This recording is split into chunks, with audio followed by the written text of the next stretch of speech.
Hello दोस्तों। आज मैं रीजनिंग के संबंधित आपके लिए एक सवाल लेकर आया हूं।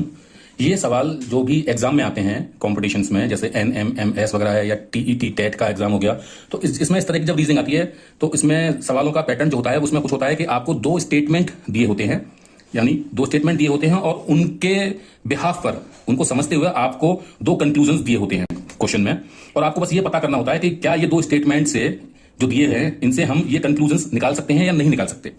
तो इस तरह से आप इन सवालों को करते हैं। तो इसमें सबसे पहला नियम है इन सवालों को हल करते वक्त कि आपको सिर्फ वही लिखना है, वही समझना है जो सवाल में दिया गया है। अपनी तरफ से कोई भी दिमाग नहीं लगाना। पहला नियम है इस तरह के सवालों को करने का, ठीक है। तो वो लेकिन करते कैसे हैं वो मैं आपको बताता हूं। इसमें हम हर स्टेटमेंट को एक गोले में रिप्रेजेंट करते हैं। तो कैसे करेंगे? उसने कहा है ऑल पेन्स आर बुक्स। इसका मतलब तो आप समझ गए कि जितने भी पेन हैं वो सारे के सारे बुक्स हैं। तो हम जब भी ऑल का आता है तो इसका गोला हम कैसे बनाते हैं? दो गोले बनाते हैं, ध्यान रखिएगा।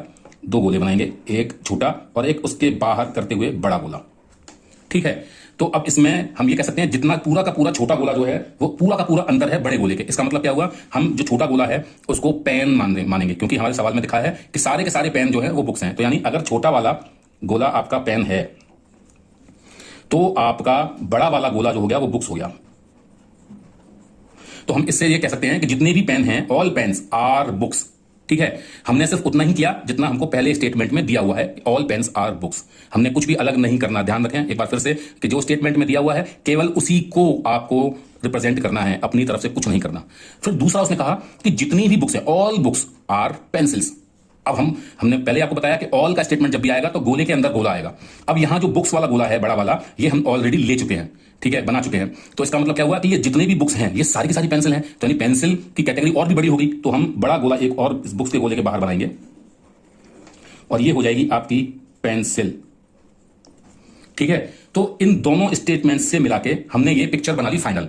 अब हम इसके अगले स्टेप पे जाएंगे और वो है कि इन कंक्लूजन को चेक करेंगे इस पिक्चर के आधार पर कि क्या वो सही है या नहीं। तो हम देखते हैं, पहला कंक्लूजन उसने कहा है ऑल पेंसिल्स आर पेन्स। इसका मतलब क्या हुआ कि पेंसिल वाला गोला पेन वाले गोले के अंदर होना चाहिए, क्योंकि सारी की सारी पेंसिल पेन है। तो पेंसिल का गोला छोटा होगा और वो पेन्स के अंदर होना चाहिए, ठीक है। मैं आपको सीधी भाषा में समझा रहा हूं ये। तो ऑल पेंसिल का, तो क्या ऐसा है कि पेंसिल का जो गोला है, घेरा है, वो पेन वाले घेरे से के अंदर है?